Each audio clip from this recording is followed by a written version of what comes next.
Ama bu çocuğu ben çok az kilo aldım.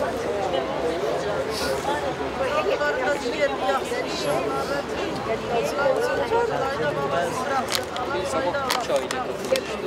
Yeni bir aile katıldı. HDP Diyarbakır Başkası'ndaki bekleyen amcası.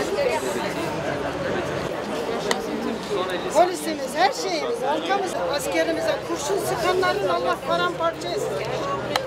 Paramparça etsin. O şehitlerimizin kanı...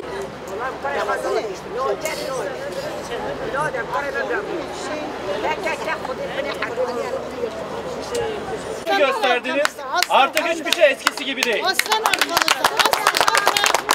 Allah'ın şefkatinizle, dirayetinizle asla vazgeçmeyerek bizler de sizlerle beraberiz. Türkiye'ye her yere yayacağız inşallah. İnşallah. Baba gel ben seni izleyeyim. Sonuna kadar senleyiz. Sonuna kadar senleyiz. Parka giderdik, gezerdik. Hep beni götürün. Babam gelmeden ben gitmem. Babam gelmeden ben gitmem burada. Ben babamı istiyorum. Babam gelsin. Onu çok özledim.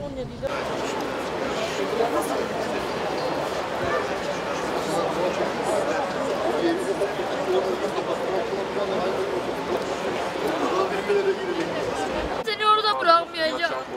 Aferin. Ki sen sonra bir kapıya geleceksin. Ya o kirli ekmeğini yeme. O kirli ekmeği Yeme.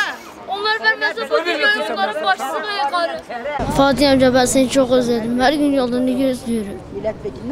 Seni çok özledim. Sen bana dedin seni bırakmayacağım ama beni bıraktın gittin.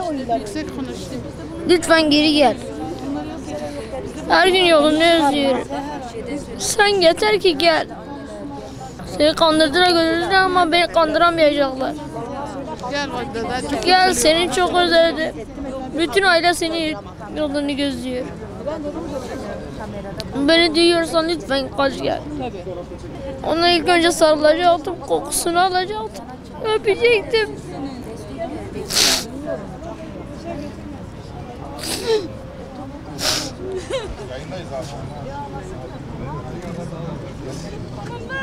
Bu kadar bizi üzüyor.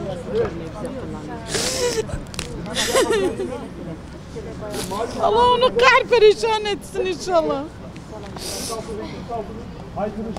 Duymak istiyorum. Ben bugün oraya gideceğim, bir şere gideceğim. Artık daha bak beynime gidiyor, oraya gideyim. Vallahi ben nerede ağlamışımsa orası her görmemiştir. Ben nice kırsalında ağlamışım, orası her görmemişim. Ben 12 yaşında yetim kalmışım. Orası yetim duası kabul olmuştur. Ben burada ağlamışımsa burası her görmeyecektir. Bir şey olmaz, buraya bırak sen götürme. Götürme.